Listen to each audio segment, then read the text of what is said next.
कोई लड़का यदि गोरा है तो दर्पण जरूर देखे, ध्यान रखना। शीशा 5 बार चेहरा देखो, मैं मना नहीं करूंगा, 5 बार चेहरा देखो। और यदि कोई काला कलूटा है तो कौन बोला जिंदगी में चेहरा मत देखना, नहीं, 20 बार चेहरा देखना। समझ में आ रहा? कोई लड़की या लड़का गोरा है, खूबसूरत है, तो उसे दिन में 5 बार दर्पण जरूर देखना चाहिए। और कोई लड़की यदि बदसूरत है, काली कलूटी है, कोई लड़का यदि बदसूरत है, तो उसे 20 बार चेहरा दर्पण में जरूर देखना चाहिए।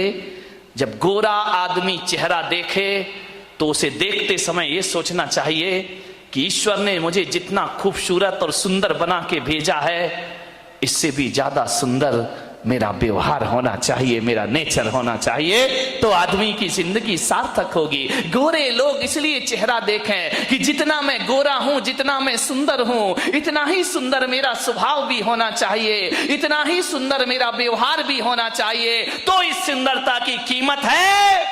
वरना लड़के कह रहे हैं कि काली चलेगी, हमें गोरी चमड़ी नहीं चाहिए। और काला व्यक्ति यदि दर्पण देखे तो उसे यह सोचना चाहिए कि मेरे चेहरे पर रूप रंग तो नहीं है, मैं इतना खूबसूरत तो नहीं हूं कि लोग मेरे तरफ अट्रैक्ट हो, लोग को आकर्षण मेरे तरफ हो। अब मेरी जिम्मेदारी बन जाती है दर्पण देखने के बाद कि मेरा चेहरा भले लोगों ने, भगवान ने अच्छा ना दिया हो, लेकिन मैं स्वभाव इतना अच्छा बनाऊंगा कि सारी दुनिया मेरे तरफ अट्रैक्ट हो जाएगी। मेरी पहचान मेरे स्वभाव से होगी, मेरी पहचान मेरे चेहरे से नहीं होगी। चेहरे की दम पर तो मैं लोगों के आकर्षण का केंद्र नहीं बन सकता हूं, लेकिन अपनी बोली और अपने व्यवहार के दम पर मैं लोगों के आकर्षण का केंद्र बन सकता हूं। ध्यान रखना, चेहरा सुंदर नहीं है तो चिंता मत करो, प्लास्टिक सर्जरी मत कराइए, अपने व्यवहार को सुंदर बना लीजिए मेरे भाई। नेल्सन मंडेला कोई बहुत सुंदर व्यक्ति नहीं थे, ध्यान रखना। लता मंगेशकर कोई बहुत सुंदर महिला नहीं है, बहुत खूबसूरत नहीं है। मदर टेरेसा ये कोई बहुत सुंदर लोग थे क्या? नहीं मेरे भाई, ये सुंदर तो नहीं थे, लेकिन इनकी आवाज ऐसी है जो पूरे हिंदुस्तान की आवाज बन करके गूंजा करती है। इनके करते ऐसे हैं, इनका व्यवहार ऐसा। 90 साल 80 साल की उम्र में मदर टेरेसा ऐसा व्यवहार बनाती है दीनहीन की सेवा करके कि ईसाई समाज को भी उसे संत का दर्जा देना पड़ता है और भारत सरकार को उसे भारत रत्न से सम्मानित करना पड़ता है। ध्यान रखिए, ये व्यवहार है, ये स्वभाव है। स्वभाव बहुत अच्छा होना चाहिए, ध्यान रखिए। चेहरा नहीं है सुंदर चलेगा, मेरे जैसा बदसूरत भी चलेगा, लेकिन आदमी का चरित्र अच्छा होना चाहिए, व्यवहार अच्छा बनाओ। चेहरे की सुंदरता से घर स्वर्ग और नरक नहीं बनता, व्यवहार से आदमी का घर नरक और स्वर्ग में परिवर्तित हो जाया करता है। बदलने का प्रयास करें। यदि हमारा व्यवहार सही है तो यही घर हमारे लिए स्वर्ग है, और हमारा व्यवहार अच्छा नहीं है तो यही घर हमारे लिए नरक का वातावरण निर्मित कर सकता है। ज्ञान गंगा महोत्सव में आते हो, रोज 1-1 घंटे सुनते हो, कुछ मत करना मेरे भाई, व्यवहार सुधार लेना। मैंने कहा था ना, मैं बारामती में लोगों को जैन बनाने नहीं आया हूं, मैं बारामती में लोगों को अच्छा मैन बनाने के लिए आया हूं, क्योंकि जो अच्छा मैन होता है वही हकीकत में जैन होता है। ध्यान रखिए, मानिएगा, व्यवहार बदल लीजिए। किसी को डांट के, फटकार के, चुप करने से समस्या का हल नहीं होता है। डांटने से किसी की स्वभाव को नहीं बदला जा सकता है, हृदय परिवर्तन से स्वभाव को बदला जा सकता है। मान्यवर, हमारी डांट फटकार से थोड़ी देर को तो आदमी चुप हो जाएगा, शांत हो जाएगा, लेकिन इससे जिंदगी के कोई समाधान नहीं होंगे। हृदय को बदलिए। एक पिता था, उसकी एक लड़की थी, बहुत प्यार करता था लड़की से,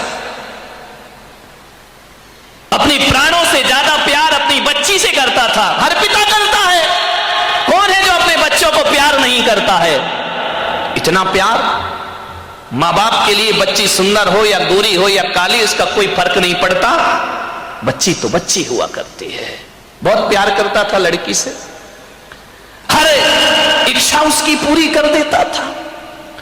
बेटी के जुबान पर कोई बात आ नहीं पाती कि पिता उसकी हर मुराद पूरी।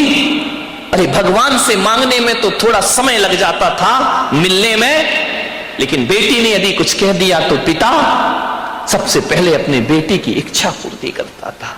उसने कहा मैं ऐसा पहनूंगी, ऐसा खाऊंगी, ऐसा रहूंगी। पिता ने कहा ठीक है बेटा। बहुत प्यार था उसे अपनी बच्ची से। मान्यवर, मेरा आपसे निवेदन है, अपने बच्चों से प्यार करो, बहुत प्यार करो, बहुत लाड करो, बहुत दुलार करो, लेकिन पुलक सागर की एक बात याद रखना कि इतना प्यार मत करना कि उसका भविष्य खतरे में पड़ जाए। ध्यान रखिए, इतना भी लाड़ प्यार मत करो, क्योंकि तुम्हारी बेटी को पढ़ो दूसरों के घरों में जाना है। एक बात याद रखना, कितना भी लाड़ प्यार कर लेना, लेकिन बेटियों के स्वभाव पे ध्यान जरूर देना।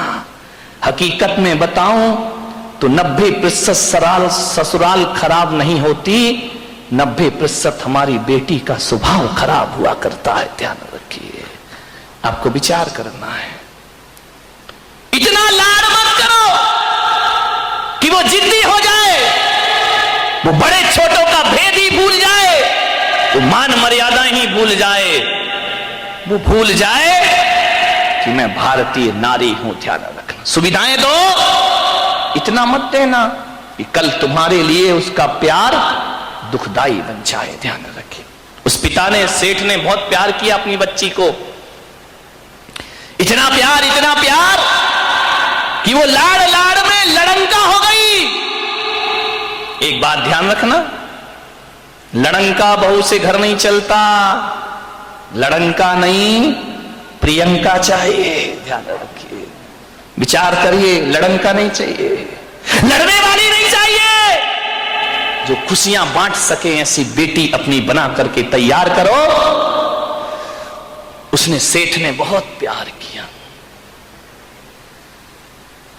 जिद्दी हो गई, 8-8 बजे सोकर उठती, कोई कुछ कहता तो 1000 जवाब देती, झल्लाहट रखती, झुंझला के बात करती। एक बात याद रखना बेटियों, ये तुम्हारा झुंझलाना, ये तुम्हारा गुस्सा होना, ये तुम्हारा खींचना मां बाप तो बर्दाश्त कर लेंगे, लेकिन ससुराल बर्दाश्त करने वाली नहीं है। ध्यान रखना, मां बाप तो जवाब सुन लेंगे, लेकिन जब विवाह करके ससुराल जाओगी तो तुम्हारी कमियों को पीहर में तो बर्दाश्त किया जा सकता है, लेकिन तुम्हारे गलत स्वभाव को ससुराल में बर्दाश्त नहीं किया जा सकता है। ध्यान रखिए, बहुत संभल के जीना है अपनी जिंदगी को। अहंकारी हो गई लड़की, घमंडी हो गई लड़की, मां समझाती कि देखो तुम्हें करते क्या हो, कितनी अकड़ में जीने लगी है, कितना ईगो हो गया है इसको, फटफट जवाब देती है। पिता ने कहा बच्ची है, ठीक हो जाएगी। ना बाबा, बच्ची समझ के मत छोड़िए, आपका ये प्यार, आपकी ये ढील उस बच्ची का जीवन भर। मैं विचार करता हूं, आपसे बात करता हूं, एक निवेदन करता हूं बड़ी विनम्रता के साथ कि आज बच्ची की हर डिमांड पूरी करके आप थोड़ी देर को तो खुश हो जाओगे, लेकिन ये आदत यदि बच्ची को लग गई तो जिंदगी भर तुम्हें आंसू बहाना पड़ेंगे। ध्यान रखिए, लड़की को पालना किसी संत की साधना से कम तपस्या नहीं हुआ करती है। मान्यवर, बड़ी हो गई, पिता ने कहा कि अब ये बड़ी हो गई है, और जब बड़ी हो जाए तो मां बाप को एक ही चिंता रहती है कि मेरी बच्ची का घर बस जाए, मेरी बेटी के हाथ पीले हो जाएं, तो हम इस जिम्मेदारी से मुक्त हो जाएं। शादी कर दी पिता ने एक अच्छे घर में, शादी हो गई, विवाह हो गया, चली गई ससुराल। 8 दिन भी नहीं हुए, फोन आ गया पिता के पास, पिताजी। हाँ बेटा बोल, कैसी है? अरे कैसी हूं, मर रही हूं मैं यहाँ पे। मर रही है ऐसा? 8 दिन में तेरा ये हाल हो गया? बोले मैं इस घर में 1 मिनट नहीं रह सकती हूँ, इसी वक्त मुझे आइए लेकर के चलिए, मैं इस नरक में नहीं जी सकती हूँ। पिता ने कहा यार 8 दिन में ऐसा क्या हो गया? अरे बोले सब बेकार है, यदि मुझे जिंदा देखना चाहते हो इसी वक्त आ जाओ, जैसे हो वैसे आके मुझे ले जाइए। बाप ने कहा यार मैंने तो इतना अच्छा घर देखा था, इतना दहेज दिया था, सब कुछ दिया था, उसके बाद इतनी अच्छी शादी की, पूरे नगर में ऐसी शादी कोई नहीं कर सकता है, 8 दिन में ये क्या? बेटी ने कहा मैं फोन रख रही हूं, जल्दी आओ वापिस, मुझे ले चलो यहां से, नहीं तो बेटी का मुंह नहीं देख पाओगे। लाचार पिता। ध्यान रखना, लड़की का बाप बनना कोई बच्चों का खेल नहीं हुआ करता मेरे भाई। लाचार था वो पिता, क्या करता? एक तरफ तो बच्ची का प्रेम है, 8 दिन हुए चला गया ससुराल में लड़की की, जैसे ही गया किसी ने जय जिनेन्द्र भी नहीं किया, किसी ने राम राम भी नहीं की, किसी ने इतना भी नहीं कहा कि समधी जी आइए पधारिए। लड़की के ससुर अपनी जगह चले गए, दामाद बाजू से निकल गया, देवर ने कुछ नहीं बोला। उसने देखा यार 8 दिन की शादी में ये शमशानी माहौल है यहां का, किसी ने कुछ नहीं बोला। घर में गया, बेटी के पास कमरे में। एक बात याद रखना, एक बेटी के गलत व्यवहार से तुम्हारी ही ससुराल में तुम्हारे मां बाप का अपमान हुआ करता है, ध्यान रखिए। और यदि व्यवहार अच्छा रखती तो 4 लोग उनके स्वागत में खड़े रहते, कहते कि धन्य हो आपने ऐसी पुत्री को जन्म दिया है, ध्यान रखिए। कोई नहीं बोला उससे। गया बेटी के कमरे में, बेटी बात क्या, इसी वक्त चलो, पानी मत पीना इस घर का। अरे पिता ने कहा ऐसा क्या? बोले अभी ले चलो, इसी वक्त पीहर ले चलो, मेरा दम घुट रहा है, मैं यहां एक पल नहीं रह सकती हो। उसने कहा बेटा रुको, मैं तेरी सासू से पूछ लेता हूं। बोले क्या पूछना उस डायन से? अरे बोले उससे मत पूछो, बुढ़िया से, उसके कारण तो मैं दुखी हूं इस घर में, 8 दिन हुआ नहीं, मेरा जीना हराम कर रखा है। बोले बेटा रुको, एक बार मैं पूछता हूं। गया लड़की की सास के पास, बोला बहन जी मैं आया हूं। सास ने कहा दिख रहा है, कोई मुझे चश्मा नहीं लगा है, मैं आया हूं। कौन सा बड़ा कमाल कर दिया, तुम आए हो तो? पिता ने कहा यार ये कैसा व्यवहार है? बोले बहन जी मैं अपनी बच्ची को ले जाना चाहता हूं, कल के ले जाने वाले आज ले जाओ। इसी वक्त ऐसी लड़की दे दी है तुमने, जीना हराम कर रखा है इसने, 8 बजे सो के उठती है, कोई काम नहीं करती है, सीधा बना बनाया खाना चाहिए, और किसी ने कुछ कह दिया तो 1 की 4 सुनाया करती है। ऐसी लड़की दी है, ले जाओ अपना पैसा वापिस, ले जाओ अपना दहेज वापिस, नहीं चाहिए हमें ऐसी लड़की। पिता का सिर झुक गया बेटी की गलती से, ध्यान रखना, शर्मिंदा हुआ, बेटी को लिया चला गया। बोले बहन जी 10-15 दिन में भेज दूंगा। बोले कभी नहीं, जिंदगी मत भेजना उसको यहां, दरवाजे उसके लिए हमेशा के लिए बंद हैं। पिता समझ गया कि जरूर कुछ गड़बड़ है, बेटी को बिठाया कार में, ले गया घर। रास्ते में पिता ने पूछा कि बेटी एक बात बता, ये माहौल कैसे निर्मित हो गया?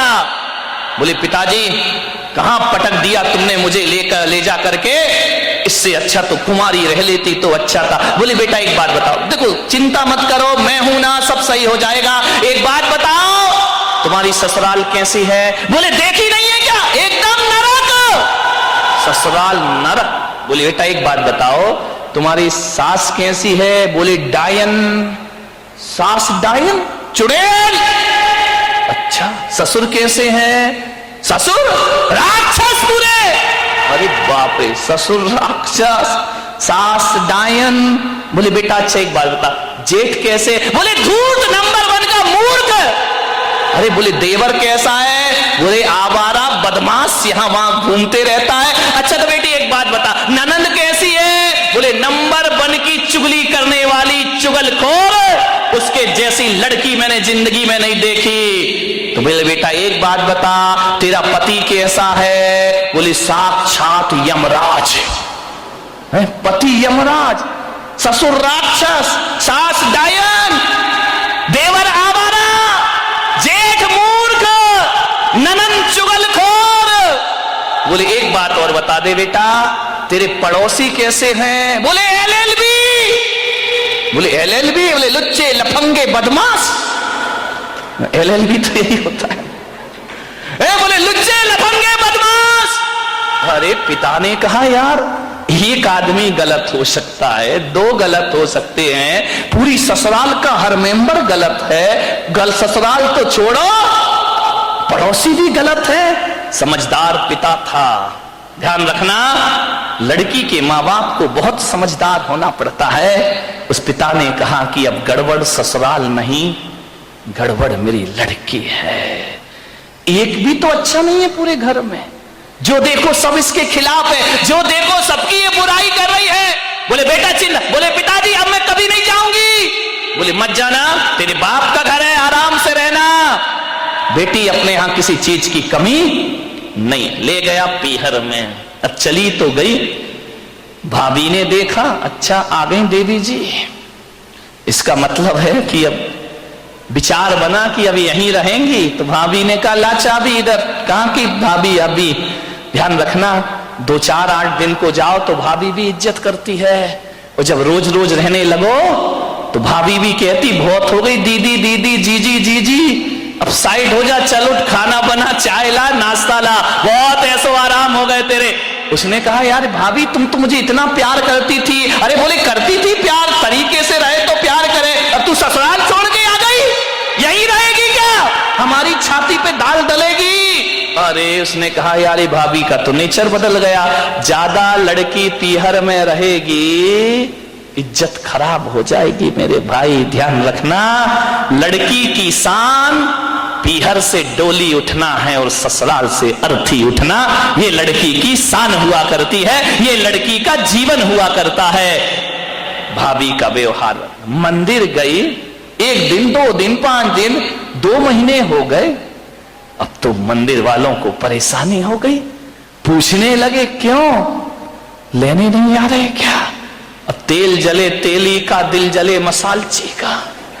बाप के यहां रह रही है, पड़ोसी का पेट दुख रहा है। जो भी सहेली मिलती क्यों, कहां घूम रही, जीजा जी नहीं आए क्या? अरे उसने कहा सत्यानाश हो वो जीजा का, ना मुझे ससुराल में रहने दे रहा है, ना पीहर में रहने दे रहा है। जहां जाए, शादी में जाए, पार्टी में जाए, कहीं भी जाए, हर कोई पूछे क्यों, लेने नहीं आ रहे, छोड़ दिया क्या? अरे उसने कहा यहां जीना तो और भी। मेहमान पूछे, रिश्तेदार पूछे, जो देखो वो टोके, ससुराल नहीं जाती है, 3 महीने हो गए, झगड़ा चल रहा है क्या, कुछ अनबन है क्या? अरे उसने कहा मैं तो मर गई, वहां से गई, हम आसमान से गिरी और खजूर पे। ध्यान रखना, ये मोहल्ले वाले नहीं जीने देते हैं, ध्यान रखना, इनको बड़ी परेशानी हो जाती है, क्यों नहीं जा रहे? अब मंदिरों में एक ही चर्चा, फलाने सेठ की लड़की ससुराल नहीं जा रही है, लगता है कि छोड़ दिया है, लगता है कि तलाक की तैयारी है। अरे हमें तो मालूम था ये ऐसा ही है, ये कहीं भी रहने वाली। अरे उसने कहा ये तो मेरा जीना हराम हो गया, 3 महीने में पूरे मोहल्ले ने उपद्रव मचा दिया।